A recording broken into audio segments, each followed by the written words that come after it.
Hi guys, this is the dog listener, Emily Fraser Thompson. I'm a canine behaviorist, and today I want to do a very basic video on teaching the drop command. So if you want to get more advanced, basically having your dog simply let the toy fall out of his or her mouth, place it directly in your hand. That is not what this video is about. This video is specifically for dogs who have trouble giving you the toy at all. And it can turn into a big battle. I never like battles. I want communication and teamwork, good trust, good respect, and still be able to have a fun game. Now personally, I don't have a problem with tug-of-war at all. I like to do tug-of-war with my dogs because one, they enjoy it. Two, it teaches really good impulse control. Three, it's a great way to drain mental energy while having some fun. I can ask my dog to perform sits, downs, stays, randomly break from excitement, and go back to calm, get back to excited, get back to calm. It's a great way to teach impulse control. My subject here is my newly adopted dog, Kimber. Come here, puppy. Good girl. So, a couple of things that you need. Now, you saw her with a tennis ball. That's going to be the harder one. If you are working with a dog who really doesn't like to drop a toy or share a toy, tennis balls are very tough to share, especially if you're going to be playing with other dogs, having your dog play with other dogs. Skip the ball. Unless those dogs are really bomb-proof, you know that plenty of toys are around, there's not going to be a fight.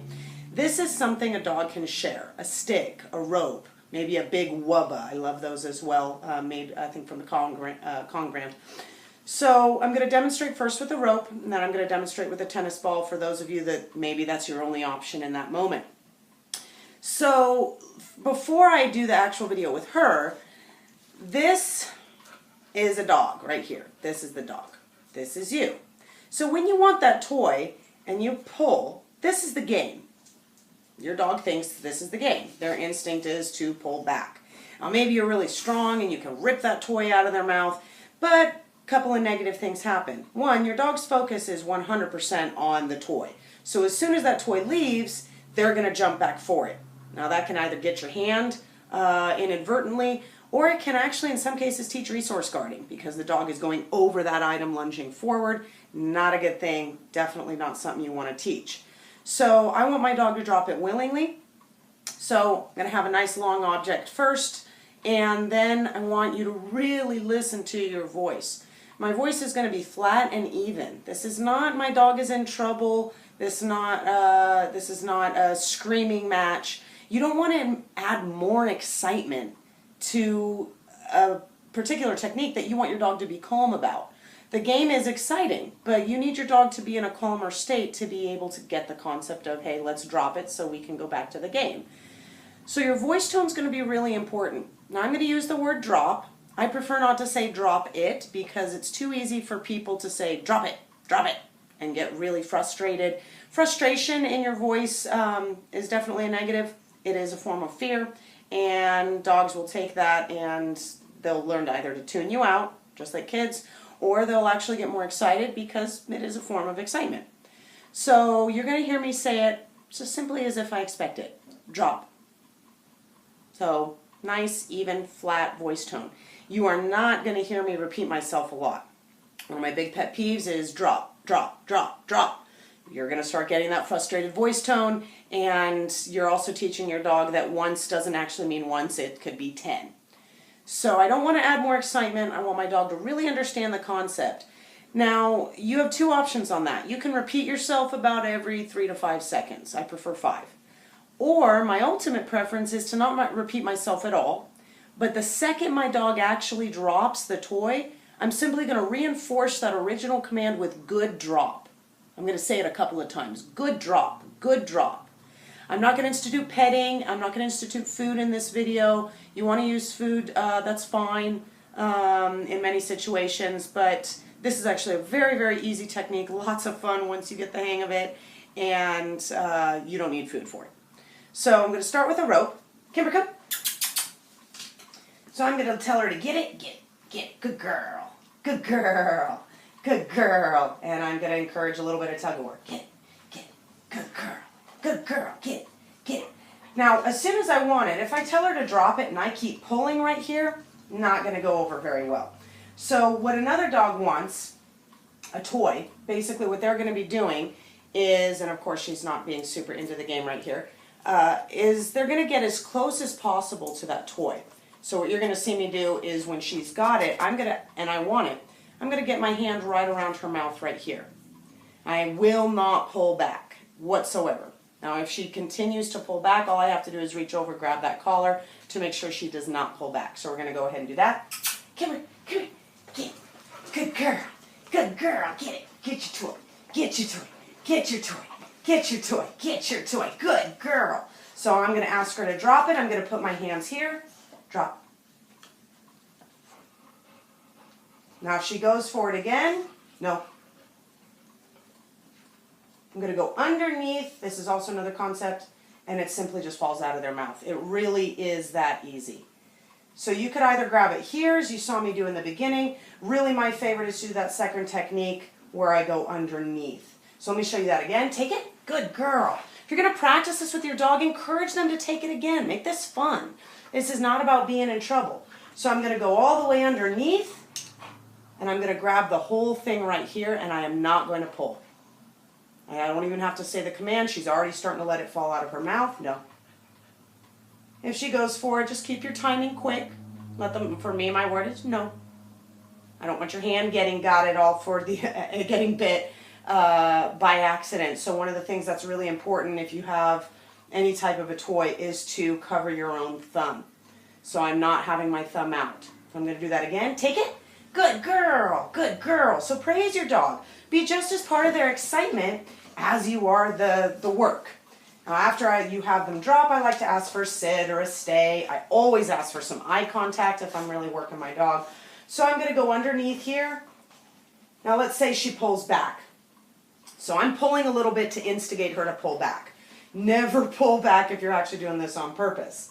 This is exactly what you want your dog to think of. I want this now, is to go underneath and to grab that right here, as close to the mouth as possible, and it's very, very quick and easy. Now she's going back for it, so I want to set it up exactly as if I were doing an actual lesson instead of multitasking.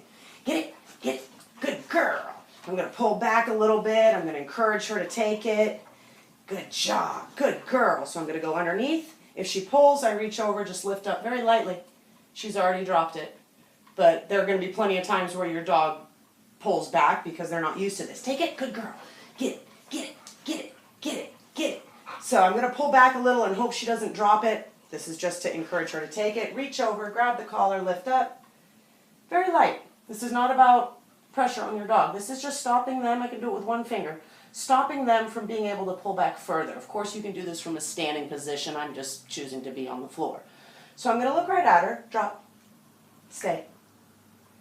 Now telling her to stay right after, sit, yes, stay, is a great way to have her not go back for that toy. So, good stay. I'm going to release her with some excitement because this is an exciting game. Get your toy. Get it. Good girl. I'm going to do a little light pulling, You can choose to let this game go on for 5 straight minutes, or you can challenge your dog to take it for about 15 seconds and drop. She pulls, I lift. Stay. Good drop. Very nice. Good job. Take it. Good girl. So if they pull back, you've got that extra hand. You're going underneath. Stay. But if they pull back, we've got this concept again. Take it. Good girl. Get it. Good girl. So she's getting excited. She's doing her bully breed thing. She's shaking it. This is lots of fun. And reach over, and if she pulls back, she's doing her growl. She's getting real excited. Now I am pulling, hoping that she won't. I'm trying to instigate her to continue taking it. And I'm just really inching my hands up and just getting a good solid grip. But I didn't tell her anything after, so she dropped that part and went for the free part. That's fine. We're not really working on it yet. Good girl. Good girl. Get it. Good girl. Drop. Good drop. Now my hand was already ready to go over that collar, over the head to lift that collar slightly. And I'll do that one last time. Remember, you're going underneath. You are grabbing the entire thing and you're wrapping your thumb as close to your other fingers as possible. So that way your thumb doesn't get bit by accident. Remember to tell your dog something instantly to do afterwards so that they don't get excited to go back to it. Afterwards, I want eye contact on me. This toy does not throw itself. So it is me that throws the toy. So she's looking at the toy right now. I want her to look at me. Yes, good job. You can also teach a command, watch me or look at me or something like that. Whatever you want. Good girl. Get it, get it, get it, get it, get it, get it, get it. Good girl, good girl. Drop. Stay. Good drop. Take it. So one of the things that will happen is you'll notice your dog kind of opening their mouth a little bit. It just means that their mouth got stuck on the toy and they're trying. So if you feel their mouth opening a little bit, they're usually trying to give you what you want. It's just the fabric or something gets caught. So she's all the way down here now. Still same thing applies. Oh, you could let it go, stand up and grab it again. It's really not the end of the world to let it go a couple of times. But right here she got back up, so I'm going to go underneath, drop. Good drop, stay. And that way I don't get her jumping right back at it. Last time, if she pulls back, trying to continue the game, I have that whole piece, take it back. I have that whole piece here. I would reach up and just grab the collar slightly. This prevents her from backing up. And then I instantly tell her what to do after. Stay, sit, something like that. Remember, keep your voice tone nice, flat and even. This is not about your dog being in trouble. This is about your dog trusting you and respecting you at the same time. So let's do it with a ball. Now the ball makes it a little bit more difficult. I'm going to go out of sight real quick. The ball means that I got to get my hand all the way in her mouth. And of course now she wants to go back to her rope. Look what I have. Look what I have. So let's say I threw the ball and I need to get my dog to drop it. My dog has not learned how to drop it out of their mouth. Good girl. So she's got that ball completely. I'm going to take my fingers here and I'm going to go on the side of her mouth. Right here. Now this is where no matter what, I really want you lifting up on that collar because she will be trying to go for it and I really don't want your fingers getting bit. So reach up and just grab slightly. Now I'm going to get a little closer and just getting a little closer to her. I'm not getting right up in her face. That can be a really dangerous situation if you don't really know your dog or maybe it's a newly adopted dog. I know her pretty well even though I've only had her a couple of weeks. My main thing is I'm just going to get a little taller and over her. This is a controlling position. And dominance, guys, does not have to be a dirty word. Being in control and having good leadership is a good thing. So I'm just going to get slightly taller. Take it. Good girl. Get your ball. Good girl. Remember to praise your dog when they're playing so that way they're much more apt to listen to you when the fun is over and it's work time. Kiss noise can help her come back to me. Good job. You're already learning. Good girl. So I'm going to have my hand here, here. Now if she doesn't drop it right away, I haven't told her to, I'm just going to get up and slightly over and that ball just falls out of her mouth. For me, that is just a little bit more of intensity. My eyes are going to go from this to this. Very subtle change, but big in her world. So you're slightly widening your eyes. If you feel that you need to repeat your drop command and make it sound a lot more serious, a lot more firm, don't let it be anything other than a little quieter. So I go from drop, drop. That's 1,000 times better than drop and getting frustrated. Even if your dog listens to you, those results are really short-lived, and it's just not good leadership overall. At some point, your dog's gonna, no, thank you. Your dog is going to give you bad behavior somewhere else. So I've got a lot of articles on not being the part-time boss. I've got articles on how to use that quiet voice tone. I call it the deadly voice when you're really serious to get good results without being frustrated. So I understand we get frustrated, and I get frustrated with her. She's a big handful. But it's about letting her not really pick up on the fact that I'm frustrated. She's got to know I've got control all the time in a good way. So if she doesn't do it right away, take it, good girl. Let's say she doesn't give it to me, which she did right there. But let's say she didn't. My fingers go right in here on the ball, so being very cautious of your fingers. Reach over, grab that collar slightly, and if they do not listen, I'm going to go slightly over her head, and I'm just going to get a little quieter. Drop.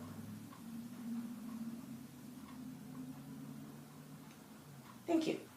So, and it is okay to if they're just kind of getting bored with the exercise and they're letting that ball fall out of their mouth, it's okay to pull it back if you have that hand over the collar, because if I pull it out of her mouth because she's letting me have it, My hand is right here to prevent her from lunging forward. Very, very, very light pressure. This is not about physical strength. This is about slightly lifting the head and just getting a little bit more control of that whole package you got going on there. The body is controlled by this thing right here, the head. So, once again, good girl, get it. Yay, good girl, good girl. Hands go here, finger here, lift up on that collar, and I'm going to say my word, drop. She decides she doesn't want me to. Very nice, good drop. You notice I waited a little bit. It's okay to take some time. You can ask for instant results later. I don't want to hear you repeating yourself a lot. Remember, if it takes a long time, don't repeat yourself. No.